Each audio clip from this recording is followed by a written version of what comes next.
Hey guys, thank you guys for tuning into my channel for today. I hope you guys like that little jam out session. Y'all, that is my song. If you have not heard that song yet, I need for you to stop. Like, you can even stop this video and go check that song out. It's called You're Mine by CalledOut Music. It is so tough. It's so tough. Like, I've listened to that song, I don't even know how many times. I listen to that song at least once a day. It is so good. Also, I'm sporting my friend's t-shirt, Jesus Over Matter. If you guys watched my BCF conference vlog that I'm going to link right over here, you guys would have saw towards the end that my friend gave out a shout out to her t-shirt line.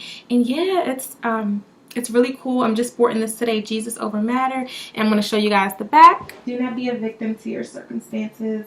I will link her information down below for you guys to go get some shirts. Go check her line out. She's doing an amazing thing for the kingdom of God. So today's video, I will be sharing one testimony, right? One testimony of God's supernatural work in my life. Guys, this testimony is going to like blow you away, okay? It's going to blow you away and then it's going to bring you back. So, okay? So, guys, get comfortable, get cozy, and yeah. So I've been believing God for a car ever since I got my license. So one day, a few years ago, I go on Craigslist, right? Because I was looking for a car and I was like, you know what? I need to get a car because I had just got my license and I was like, I need to get my car. That was my plan. So I go on Craigslist and I know a few of you guys are like, Craigslist, this doesn't sound too good. Okay, just get comfortable, stay seated. So I go on Craigslist, right, and I start looking for cars. So I find this one car and I'm like, okay, so this car seems really cool, it's affordable, and the mileage was good, you know, and I was like, okay, it doesn't look like it has any problems, let's go for it. So I contact the seller, right, and I'm like, yo, so I want to get this car or whatever. And you know, the person was very responsive. They responded back, you know, very quickly, and I was like, oh, this person must be serious. Now, I still have my journal, you know, when I used to journal back then, I still do, but it was a particular entry that I wrote that day that said, Lord, please block out any scammers, please. I don't want anyone scamming me. And I didn't fast for my vehicle at that time. I didn't really pray seriously. It was really casual. So, you know, I felt like the Lord was telling me something, but of course, like my emotions, my excitement was like overruling it. So I wrote in my journal entry, like, Lord, please don't let me fall into the hands of a scammer. Because just generally, I mean, I knew that people would scam you, but I didn't think that that would ever happen to me. So I was like, okay, so I wrote that journal entry. Finally, we get to the point of the person shipping the car to me, because apparently it was out of state and they had this company who ships cars to their clients and stuff. So that was going to be me. The person was going to ship the car over to me, and the person was only accepting a certain type of payment. And so I was like, okay, that is perfect. Like the type of payment they were accepting was not going to have me in jeopardy. It was not going to put me at risk of any type of scam or anything, because I wasn't giving out my personal information. And so the type of payment they were accepting, you know, I was able to go and make the payment and send it over to them. And at the time, the person told me that I was not going to have to pay for the shipment of the vehicle. I was just going to have to pay for the vehicle itself. So I gathered the money and I paid for the vehicle itself. Then when I made that payment, and mind you, we were only communicating via email. There was no like texting, calling. The person apparently didn't have, the phone wasn't working or something. So after I sent the money for the actual vehicle, the person was like, oh yeah, on top of that, like send me an extra few hundred for the shipment of the car. And then I was like, what? Like, I thought you said that I didn't have to pay for shipping. Like, why am I now paying for shipping? So the first red flag was that, you know, I wrote in my journal entry that day, Lord, please protect me from scammers. But again, my emotion was just too hyped that I could not even like think that, you know, the Lord would allow somebody to scam me. Please, like, what? And then the second red flag I didn't mention is that the listing of the car was actually taken down off of Craigslist from the first time I initially saw it. And so I was like, why has it been taken down? I was just so blindsided to everything. I didn't think anything of it. And then I emailed the person about why the car was no longer on Craigslist. And, you know, of course they didn't get back to me. They responded to everything else, like about the money and stuff, but they didn't get back to me about that particular listing on Craigslist. So I was like, okay. So, and then the third red flag was that they asked for money for the shipment of the vehicle after they told me initially that they were going to charge me. So I was like, okay, well, this might be a scam. That's when reality finally set in, right? So I'm looking up the website again, this shipping company. I'm looking it up, and then I see that this thing says scam, 419 scam. I can laugh about it now because, you know, it was a past and I'm over it, but 419 scam, that's what this thing was. Where was this information before? I didn't see this before. I was looking for it and I did not see it anywhere. And so I was just like so like, what? I was so stuck. I was like, what? And of course, you know, I was like kind of down for a few days because I'm just like, God, why did you warn me? What? Mind you, there was 3 red flags, but like I still kept going on. I'm like, God, why didn't you warn me? Why didn't you warn me?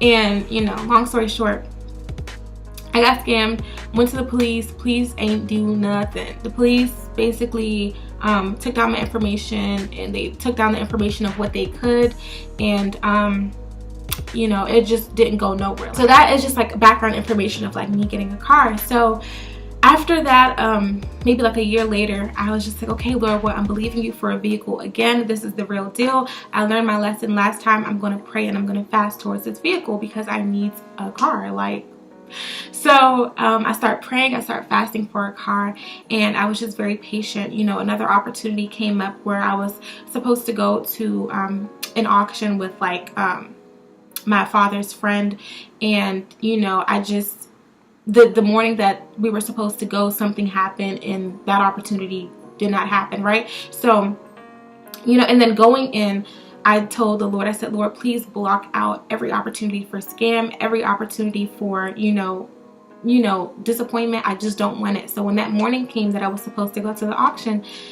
with my dad's friend, and the guy randomly was like, oh yeah, something came up, we can't go. Instead of me being disappointed, I was like, Lord, thank you. I was thanking the Lord because I was like, Lord, you just blocked something. I don't know what it was, but I'm grateful.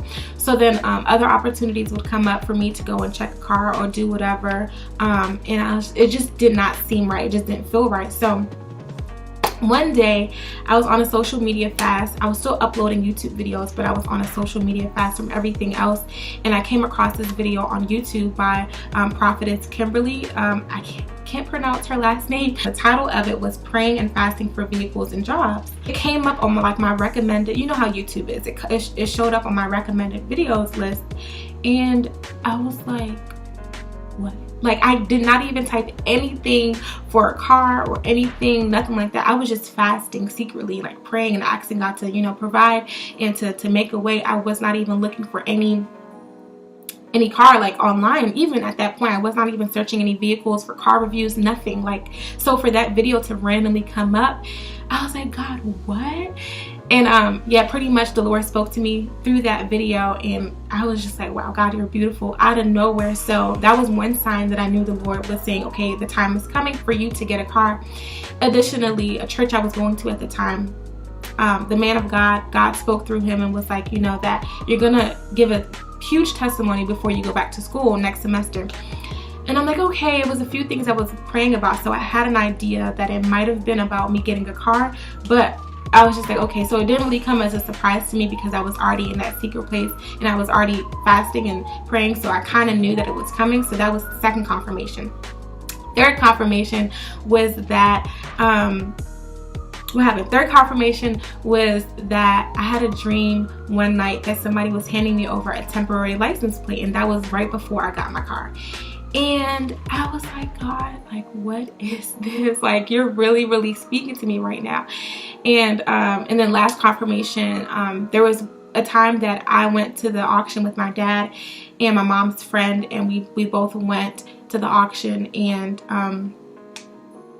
this was after praying and fasting, and I felt like this was the time. And so the opportunity arose for us to go to the auction, and we went. And on our way there, you know, there was a stop sign right before we turned into the auction, like the building where the auction is held at.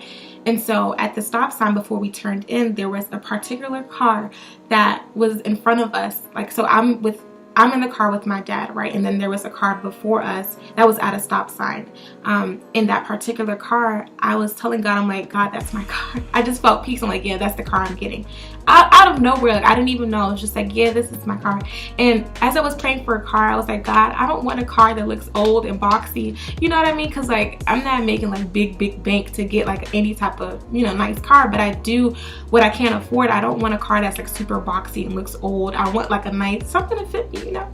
So I had peace about that being my car. So I go to the auction. I'm like, okay, I leave it alone. I didn't tell my dad, or I think I actually did tell my dad, but he was just brushed it aside because he had in mind I was gonna get another type of car, and I was like, well, Daddy, this is the car I'm getting. So we go to the auction or whatever, and we're there. We see different cars and everything, and I just didn't have peace about any particular car. And then the same exact car that rolled up. God, it's so good. The same exact car that rolled up to the, because when they do auctions, like they bring a car out and then people bid on it and then they kind of drive it off. So then the next car that drove up was the same exact car that I saw at the stop sign right before I came to the auction.